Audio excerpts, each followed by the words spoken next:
Club nights, hip hop steps. పూర్తి వివరాలకు చదవండి రేపటి సాక్షి దినపత్రిక.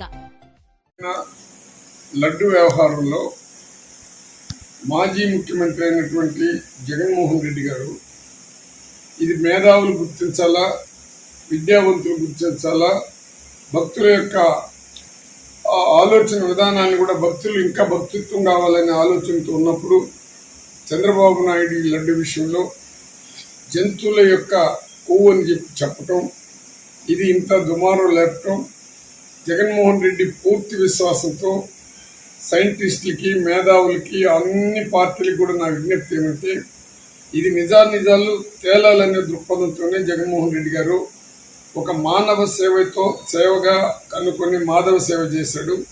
మాధవ సేవ అంటే ప్రజలకు సేవ చేసేదే కాకుండా వెంకటేశ్వర స్వామి గుళ్ళందరినీ కూడా ఎక్కడెక్కడ కట్టినాడంటే అందరికీ తెలుసు. కాశ్మీర్ దగ్గర నుంచి, హైదరాబాద్ దగ్గర నుంచి, వైజాగ్ నుంచి, మా నియోజకవర్గంలో కూడా దాదాపు 125 గుళ్ళు కట్టించారు. మాధవ సేవ అంటే మానవ సేవ చేస్తూ మాధవుడు కానివ్వండి దేవుడికి కూడా గుళ్ళు కట్టించే కార్యక్రమాలు చేస్తూ ఉన్నాడు. ఇంత దుష్ప్రచారం చేసినప్పుడు ఇది భక్తుల యొక్క మనోభావాన్ని దెబ్బతీస్తూ ఉండాలనే దృక్పథంతోనే ఇది పార్టీ పరంగా జగన్మోహన్ రెడ్డి అడగలేదు. ఆయన డిమాండ్ ఏం చేస్తున్నాడంటే సిట్టింగ్ జడ్జి, సుప్రీంకోర్టు సిట్టింగ్ జడ్జితో అయినా సరే లేదా సిబిఐ ఎంక్వైరీ చేస్తే ప్రజలకు విషయాలు తెలుస్తుంది. అది వదిలేసి నేను సిట్ వేసినానంటే చిట్టు నీ కింద పడినదే. ఈరోజు పోలీసు వాళ్ళంతా పెట్టుకుని ఎఫ్ఐఆర్లు పెట్టి డైరీల పైన ఎఫ్ఐఆర్లు పెట్టి కార్యక్రమాలు చేస్తుంటే ఈరోజు మనకు ఈ 4 సంవత్సరాల పోలీసు వ్యవస్థ ఎంత దారుణంగా ఉందో ప్రజలందరూ గుర్తిస్తూ ఉండరు. చంద్రబాబుకు నా విజ్ఞప్తి ఏమంటే మళ్ళీ నేను విజ్ఞప్తి చేస్తున్నాను, నువ్వు కూడా డిమాండ్ చేయి. పవన్ కళ్యాణ్ కూడా నా విజ్ఞప్తి చెప్తున్నాను, మీరు డిమాండ్ చేయండి, సిబిఐ ఎంక్వైరీ చేయండి, ప్రభుత్వం మీ చేతిలో ఉంది. లేదా సిట్టింగ్ జడ్జికి వేయండి, నిజాలు నిగ్గుదేస్తారు. అప్పుడు నిజంగా మేమెవరైనా మా పార్టీకి సంబంధించిన వాళ్ళు నిన్న కరుణాకర్ రెడ్డి కూడా బ్రహ్మాండంగా చేశాడు. దేవుని దగ్గరనే పోయి ఆరతులు ఇస్తూ మేము ఎవరైనా నేను నా పీరియడ్లో కానీ సుబ్బారెడ్డి గారి పీరియడ్లో కానీ ఏదైనా జరిగుంటే మా కుటుంబాలు కూడా సర్వనాశనం చెంది. ఆ విధంగా మీరు కూడా దేవుడి దగ్గరికి పోయి నిజమైన కలియుగ దేవుడి దగ్గరికి పోయి మీరు కూడా సత్యాలు చేసే కార్యక్రమం చేయాలి. మరి ఈరోజు ఇంకొక తమాషా ఏమంటే మనం ఇండియాలో ఉండము, లౌకిక రాజ్యంలో మనం అందరూ ఉండము.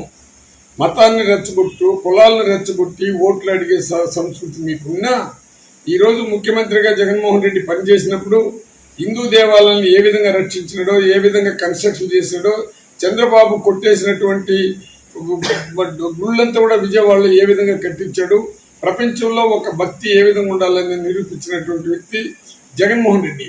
ఈరోజు డిక్లరేషన్ ఇవ్వండి, ముఖ్యమంత్రిగా ఉండేటప్పుడు కూడా డిక్లరేషన్ ఎవరు డిమాండ్ చేయలే.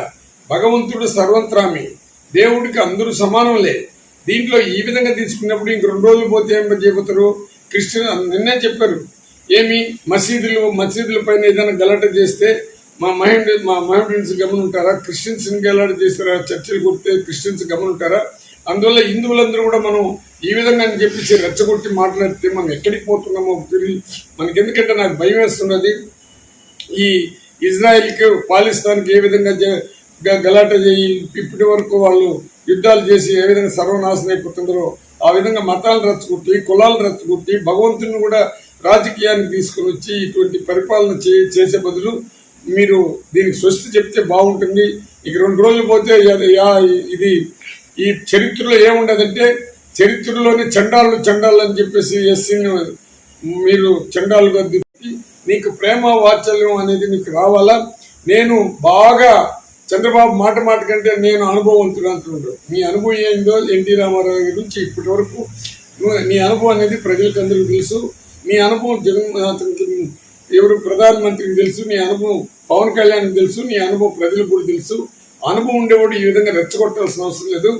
ఇది దయచేసి ఇప్పటికైనా సృష్టి చెప్తే భక్తుల యొక్క మనోభావం కరెక్ట్గా ఉండాలంటే, భక్తి ఇంకా ఎక్కువగా జరగాలంటే సిబిఐ ఎంక్వైరీ చేసి సిట్టింగ్ జడ్జితో మీరు దర్యాప్తు చేసి ప్రజలకు ఖచ్చితంగా నిజాలు నిగ్గుదీయండి.